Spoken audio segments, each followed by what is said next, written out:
Good afternoon, Year 8. I'm going to use this little video to give you some feedback on your World War I essay, which I know in these difficult times it's very strange, but that was your assessment for the summer term and for the work you've done looking at World War I.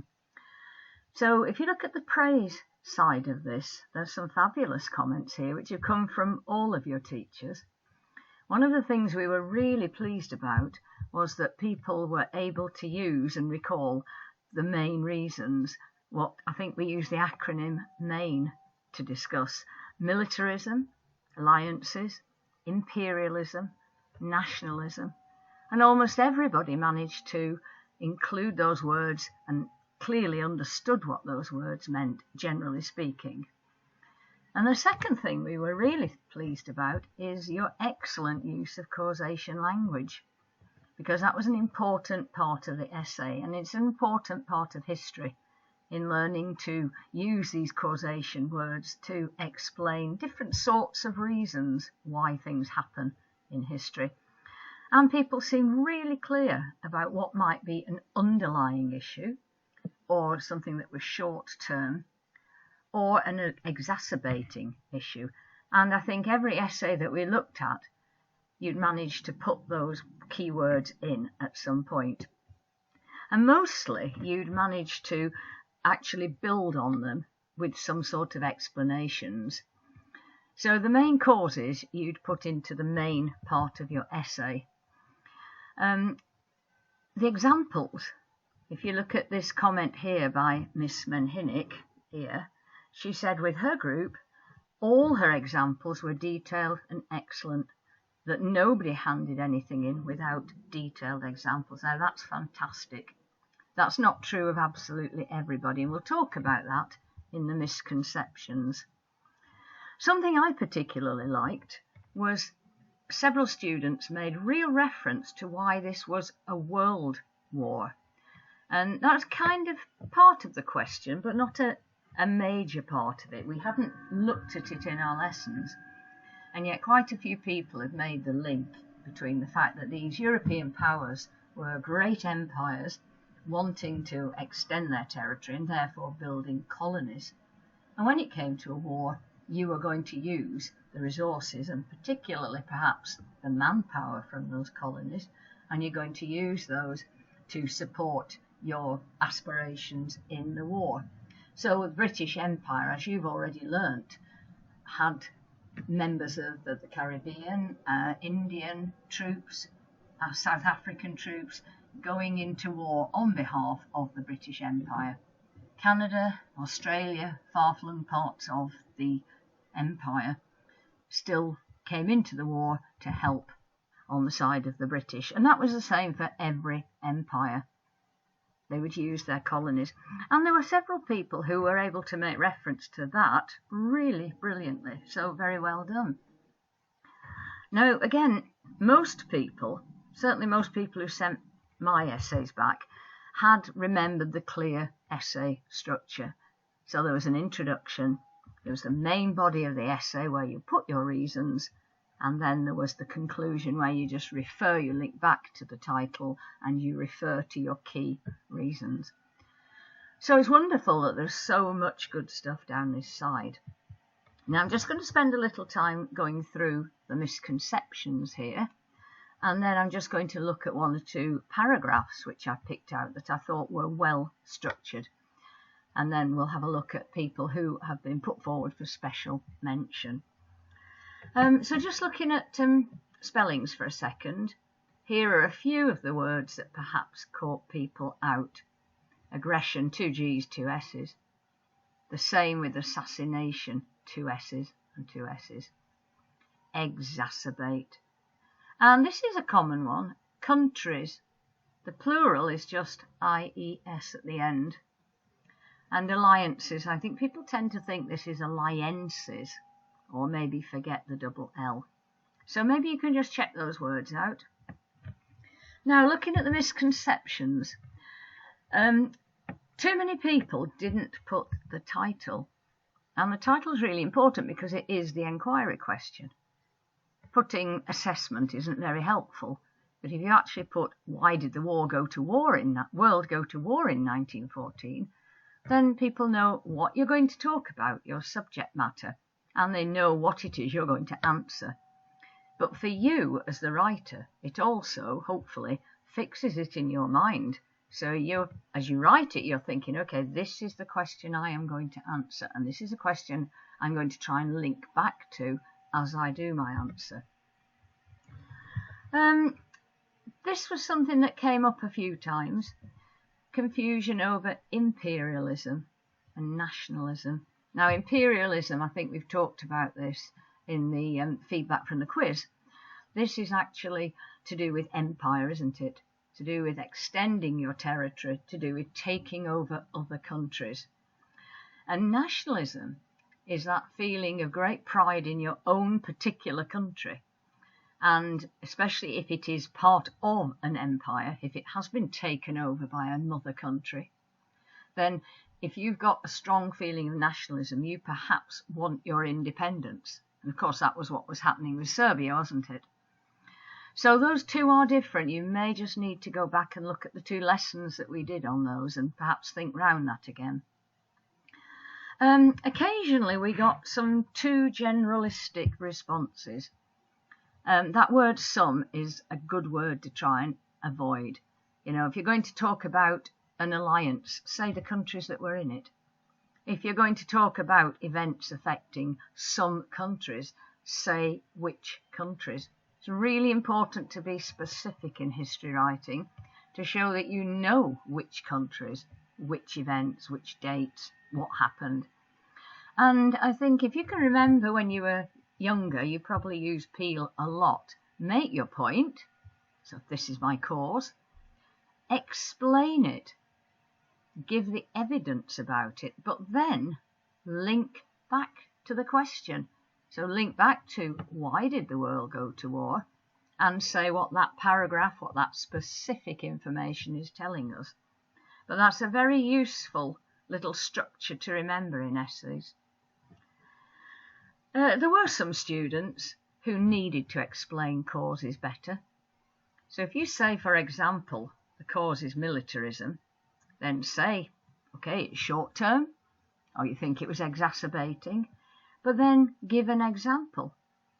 Can you mention the arms race between Germany and England, for example? That would be a useful one to mention.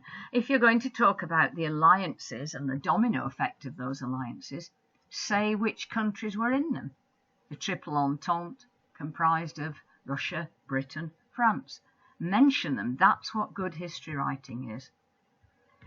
So some of you made a really good start to answering the question, but you tended to put into your conclusion that the murder, the assassination of the Archduke was the main reason.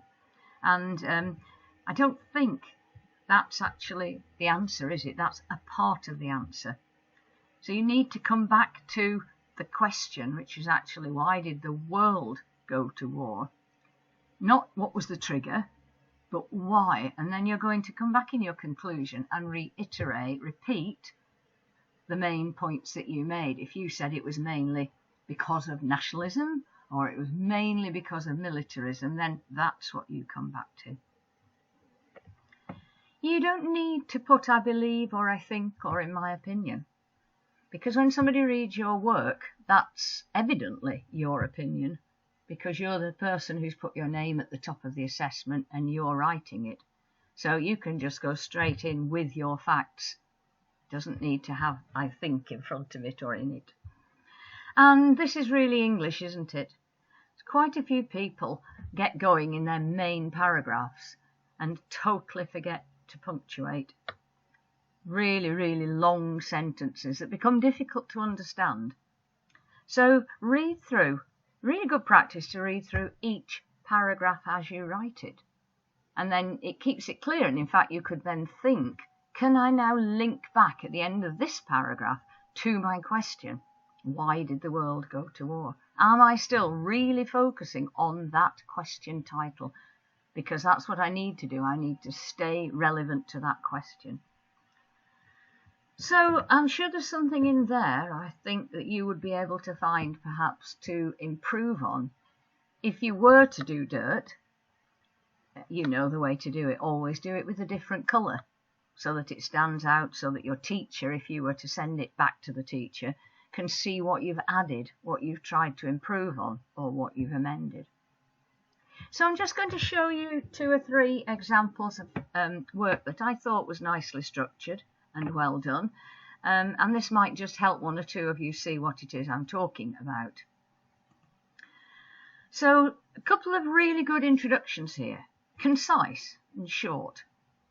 But what's good about them, this first one, the years of the war are given, so to show when this happened, give it a context, and the contributing factors were, and straight in with those main causes that we've been looking at. And then this person makes it really clear what they're going to tell us about in answer to the question. They say the main cause was imperialism, but there were other contributory factors. And I like this use of the word causative factors, factors that caused the war. That's very neat. And then here, very similar, at this lower one, the First World War started in 1914 and ended, and gives the exact date, 11th of November 1918. The main reason it started was the assassination. I think that person saying this was a trigger, but it set off a chain of events. And then they indicate in their writing quite clearly what those key events were in that chain. And here's another couple that are really good. These are in the main body of the essay.